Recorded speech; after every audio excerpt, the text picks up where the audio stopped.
grief and guilt. The pandemic has forced numerous changes, unfamiliar emotions, new experiences into our lives in a very short period of time.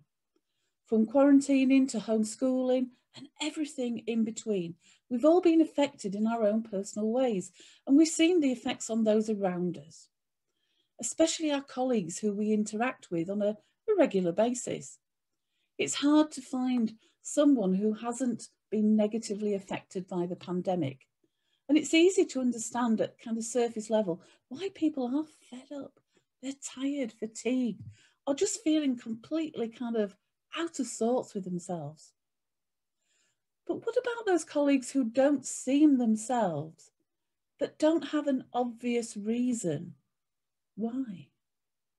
What about the ones who haven't actually experienced a whole lot of negatives, or may have even actually benefited from the pandemic in some way? He doesn't have any kids. Why is he exhausted? Her husband got a raise during all this. What does she have to be stressed about?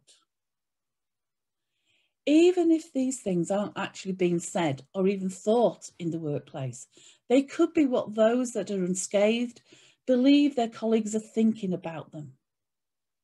After seeing all the awful things that people are going through, being the fortunate or the lucky one often weighs heavy on the individual.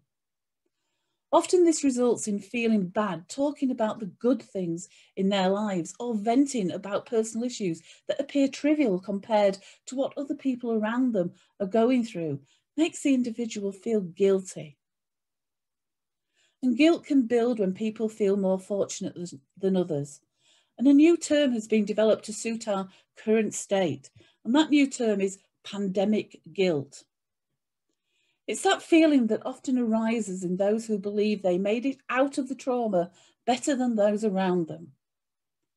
For instance, amid the current pandemic, many companies were forced to reduce their staff. Pandemic guilt could affect those who remained employed, while others did not. Whilst it may seem like nothing to worry about, it can affect our mental health and well-being. So what are the signs of pandemic guilt? Whether you're evaluating your own feelings or those of others, there's a few signs that we can kind of look out for to help it determine if the pandemic guilt is to blame. Those symptoms include changes in our sleep patterns or insomnia, lack of focus and finding it hard to concentrate or even to motivate ourselves. We kind of lose our mojo, I would say, our drive. Changes in our appetite, tiredness, fatigue, lack of energy, anxiety, feeling disconnected from others. Noticing any number of these signs could be a cause for concern, and the person suffering them may need to get some help through it. Research shows that women and people with a higher feeling preference are more likely to experience guilt than men or people with a preference for thinking. That's a very general statement, but it just kind of, again, has come out from some of the research that has been done. So if you know or suspect that a colleague is suffering from pandemic guilt, there are a few things you can do to help. Tell them what they're feeling is normal. Assure them that it's perfectly rational what they are feeling. It's resulting from their healthy sensitivity and compassion for others. And it's being driven by their awareness of the unfairness of life that we can't explain and control. Help them to define and take a break from triggers. Perhaps listening to the news or reading social media posts is only making things worse.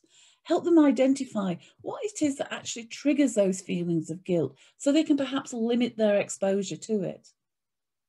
Promote exercise. Being active, we know, is good for our mental health. It can help to raise our mood levels and improve our overall health. So perhaps encourage people to go out for a walk during lunch breaks to de-stress and kind of reset, recharge the batteries. Encourage people to pay it forward. While things are going well, encourage them to reach out to people who aren't as fortunate at that particular moment in time. Being able to help other people can, again, help to boost our own mood. And it provides a purpose for them to do amidst everything else that is going on at the moment.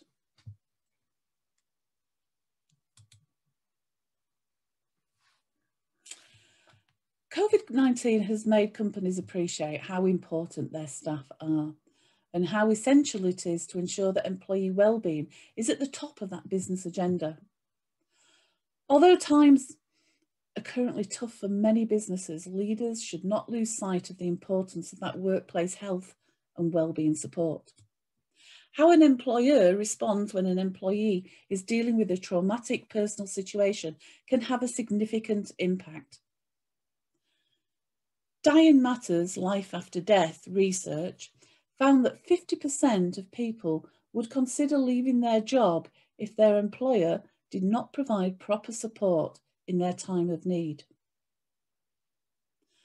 Death is a difficult subject to talk about, but companies that have a robust set of policies in place and provide adequate support will find that they are much better equipped to help with staff who have suffered a bereavement.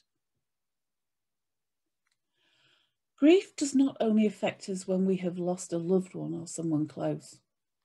On the news yesterday, it was said that due to the deaths caused by COVID, there are 6 million people in the UK alone grieving for someone they have loved or that they were close to due to the pandemic.